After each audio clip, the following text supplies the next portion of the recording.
Dr. Martin van den Bent discussed today the presented long-term results of the RTOG 9802 study. In this trial, the addition of the multi-agent chemotherapy to radiation therapy was studied in patients with low-grade gliomas.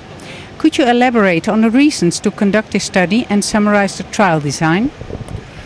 The reason for the study was that there were some responses noted back in the early 90s on the PCV schedule in low-grade glioma. And that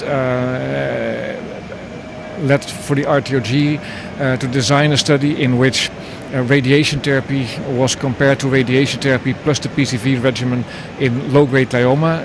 What they called high-risk low-grade glioma patients, and they defined high risk as those patients over 40 years of age or having an incomplete resection or a biopsy only. Earlier results of this study were published in 2012. What were the main findings? Well, the main findings over time has been that although initially there was absolutely no increase, no difference in progression-free survival or overall survival, with time we began to see an increase in progression-free survival. In 2008, this study has been presented for the first time at ASCO with a sort of mature results. Although these were not exactly mature. At that time, 35% of patients had died and overall survival was the endpoint. So the analysis at that point in time was an increase in progression-free survival, which appeared quite interesting, but there was no increase in overall survival, despite the fact there was a separation of the survival curve which started sort of 3 or 4 years after randomization. That study was not published until 2012, and that led to some critics, as we all realized that at that point in time more data were available and should have been presented. What we now have presented is a more mature data set with 55% of patients having died. How long is the follow-up currently, and how did the results change since the last analysis? So what happened was what we actually predicted based on the report of 2012. We now have about 10 years of follow-up. We have, like I said, 55% of patients having died, and indeed there is a continuous separation of the progression-free survival curves and of the overall survival curves. And because of the separation of the overall survival curves, we now have a positive study, a clearly positive study, a study which has no doubts anymore in its interpretation. We see an increase of the median survival of 8 years to 13 years. So it's a 5-year increase in overall survival in an unselected high-risk low-grade glioma population, and that's great news. Were there any differences in the outcome in the different subgroups included in the trial? Well, one of the caveats that we have with this, one of the problems that we have is this is a study which was originally designed back in the mid-90s. So at that time the investigators did not foresee that we would 15 years down the line have so much more molecular knowledge about those tumors. So the collection of the tumor specimen seems to be incomplete.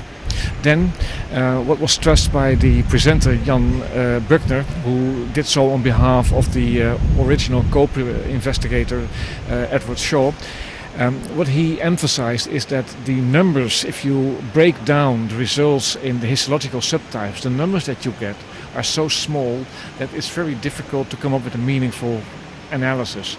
So basically at this point in time the best that we can say is that we see an increase in overall survival which is independent of histology, which is in all low-grade gliomas. So there's no reason at this point in time to select based on histology. What results are still to be expected to the study? Well, what we hope is that they will be able to retrieve the tumor samples in a sufficient amount so that we can have an analysis.